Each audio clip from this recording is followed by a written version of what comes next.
All praise is due to Allah. We seek His help, we seek His forgiveness, we seek refuge in Allah from whatever evil our heart conceals and from the consequences of our evil deeds.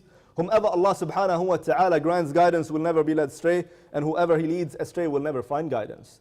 And I bear witness that there is none worthy of worship except Allah subhanahu wa ta'ala, who has no partners. And I bear witness that Muhammad sallallahu alayhi wa sallam, His slave, servant and messenger.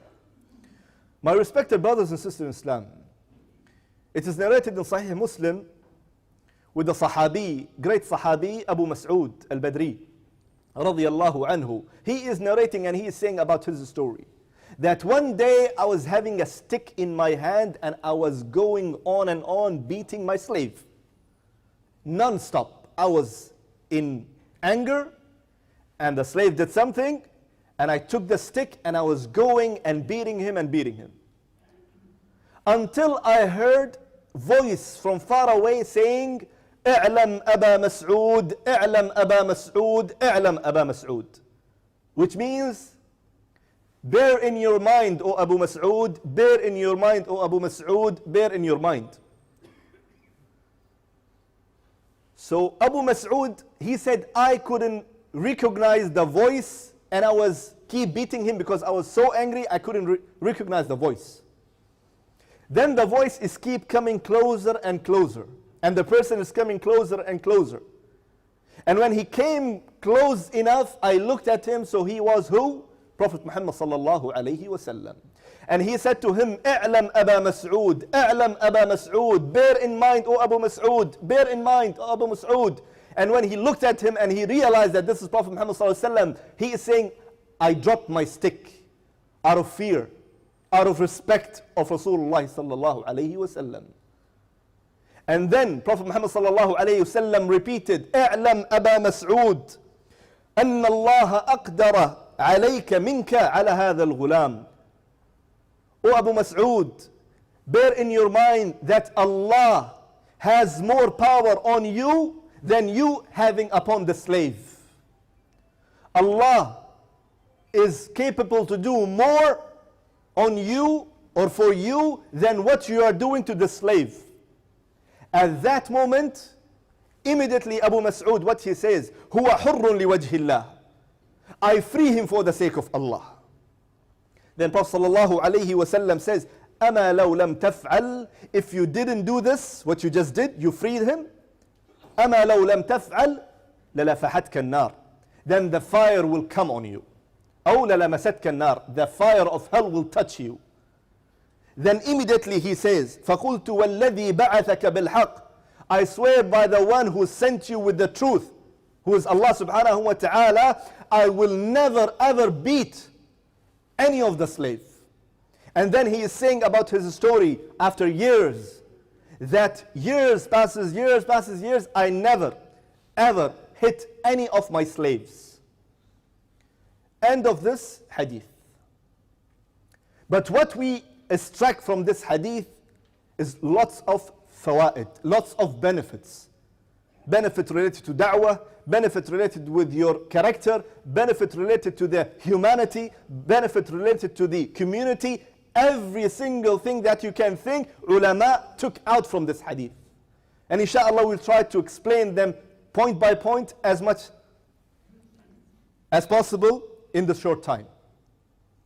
So the first fa'idah, before I come to the fa'idah, before I come to this wonderful benefits from this hadith, keep in your mind one thing, what Prophet Muhammad sallallahu alayhi wa sallam said, because this is for all of us, including me. What he said to Abu Mas'ud, "Abu Mas'ud, i'lam Aba Mas'ud, anna Allah aqdara alayka minka ala hadha al-ghulam." Bear in your mind, and we should bear in our mind, that Allah subhanahu wa ta'ala is having more power and ability and capability for us and on us or upon us than anyone else that we are dealing with, the weak people. And this hadith in general, if you will take it, you will see what? That this hadith tells us about the human rights in general. And in specific, it talks about the rights of the weak people. Those who are working under you, you are above them. This is specifically. Then other thing that we understand from this hadith, that if the first person is making mistake, is making dhulm, is doing whatsoever, raising his voice, raising his hand, whatsoever he is doing, then what? The second person should remind him about Allah subhanahu wa ta'ala. This is what the Prophet ﷺ did, right? He reminded Abu Mas'ud about Allah subhanahu wa ta'ala, that Allah is there. And He is bigger, and He is above, and He is more powerful than you, ya Abu Mas'ud. And the same thing comes to us, my brothers and sisters. Nowadays we don't have mamalik and abid. We don't have the slaves, right? But unfortunately we deal in a society with people that they are dealing actually with the slaves. Those at home, your servant, your maid, your driver, whosoever who is working with you, sometime you deal with this person as he is your slave. A person comes to me in other masjid and he's telling me, Sheikh, my baba, means like, his sponsor, he is beating me.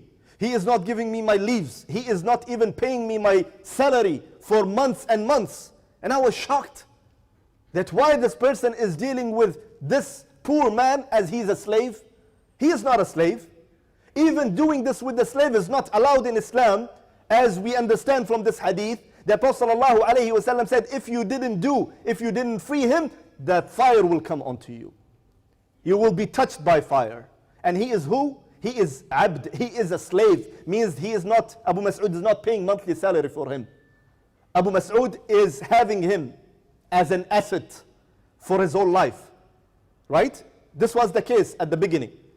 Nowadays we don't have the slaves, but we deal with them as slaves. Subhanallah. He came to you with a contract, yearly contract. You are paying him a monthly salary. Why you think that you are a master and he is your slave? How you are dealing with your spouse and your children as you are the master and they are your slaves? It is not allowed at all. So whoever you know doing something like that, you go back to him and remind him about Allah subhanahu wa ta'ala. And most of the time, this will bring benefits. Most of the time, this will bring the result. If you go and tell other person, you remind him about Allah subhanahu wa ta'ala, brother, what you are doing is wrong. Allah is there. Allah is watching you. The time will come that you will be in His place, or you might be in His place. Another benefit that we extract from this hadith is what? That we human beings, we may make mistakes. That's something normal. This Sahabi, Abu Mas'ud, as I said, that he is one of the ulama, the top ulama at the time of Rasul sallallahu alayhi wasallam. He's an alim. He was the mufti at the time of Umar radiyallahu anhu. He used to give fatwa. He was the judge at that time. But yet he made a mistake.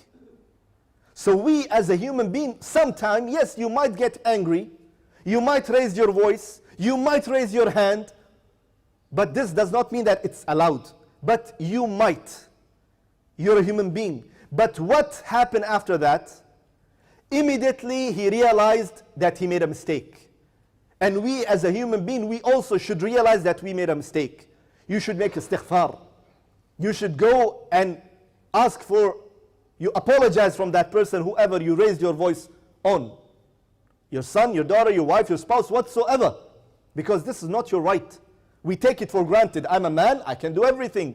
I'm a man, I'm paying the rent of the house, I'm bringing all the things that is, my responsibility, then I have control over you all, unfortunately. And this is more worse when it comes to the workplace, private or government sector. A person is having just a normal job, maybe a supervisor or a head of a section or maybe a manager, and he is trying to take his authority upon someone who is lesser than him. Deduction, I will send a warning letter to you, I will do this to you, I will transfer you to the other corner of the Kuwait or to another country or another part of this country, whatsoever. If he deserves, do it. But if you're just showing off your muscles and you're showing off your own authority on this person, then no. For sure no. Allah subhanahu wa ta'ala is there. And what we understand also, we as Muslim at today's time, we are having two main things in our life, Quran and Hadith. Quran and Sunnah. this should be the first thing that you go back to at today's time. Sahaba, when they hear Qala Allah, Allah says, they stop. Prophet ﷺ said they stop. Today's time, we also have to be the same. Don't put your own ego, don't put your own brain, and don't put your own pride into something that you want to solve it your way. No, go back to Allah and the Rasulullah sallallahu alayhi wasallam, and this is our duty, and this is what Prophet sallallahu alayhi wasallam did in this hadith, and this is how Abu Mas'ud acted or reacted back. And the last point, inshallah ta'ala, as I said, we may make mistakes. We might deal with someone who is lesser than us. Any person could be a cleaner, or the one who's washing your car, or the one who is serving you at home, and whatsoever. You might raise your hand and voice, which is not allowed. But let's say if you will do, then what will happen? Immediately go back to Allah subhanahu wa ta'ala and do something good. As Allah subhanahu wa ta'ala says in Quran, إِنَّ الْحَسَنَاتِ يُذْهِبْنَ السَّيِّئَاتِ, that the good deeds wipe all the bad deeds. And this is what Abu Mas'ud did. What he did, after he realized his mistake, he says, هُوَ حُرٌّ لِوَجْهِ اللَّهِ, he is free for the sake of Allah. Similarly, if you do any mistake at any time, go and do something good. Go pray to Allah, do something extra, pray extra juz of the Quran, go give sadaqah. Try to get rid of the sin, because Allah subhanahu wa ta'ala is above us, and Allah subhanahu wa ta'ala is capable to do anything to us because of this poor person. So I ask Allah subhanahu wa ta'ala to make us among those who are following the commandments of Allah subhanahu wa ta'ala, and I ask Allah subhanahu wa ta'ala to make us among those who are always and always following the teachings of Prophet Muhammad sallallahu alayhi wa sallam, and I ask Allah subhanahu wa ta'ala to make us among those who are always worshipping Allah subhanahu wa ta'ala alone. We worship Him alone, and we die on this tawheed, and we meet Allah subhanahu wa ta'ala on tawheed, and we ask Allah subhanahu wa ta'ala, we hope that because of that, Allah subhanahu wa ta'ala will put us under His mercy and grant us Jannat al-Firdaus. Ameen ya Rabbil Alameen. Allahumma a'izz al-Islam wal-Muslimin. Allahumma a'izz al-Islam wal-Muslimin. Allahumma a'izz al-Islam wal-Muslimin. Allahumma a'izz al-Islam bina ya Rabbil Alameen. Allahumma اغفر لنا ذنوبنا وكفر عنا سيئاتنا وتوفنا مع الأبرار. اللهم لا تدع لنا ذنبا إلا غفرته، ولا هما إلا فرجته، ولا دينا إلا قضيته، ولا مريضا إلا شفيته، ولا ضالا إلا هديته، ولا حيرانا إلا دللته يا رب العالمين. وآخر دعوانا الحمد لله رب العالمين، وأقم الصلاة.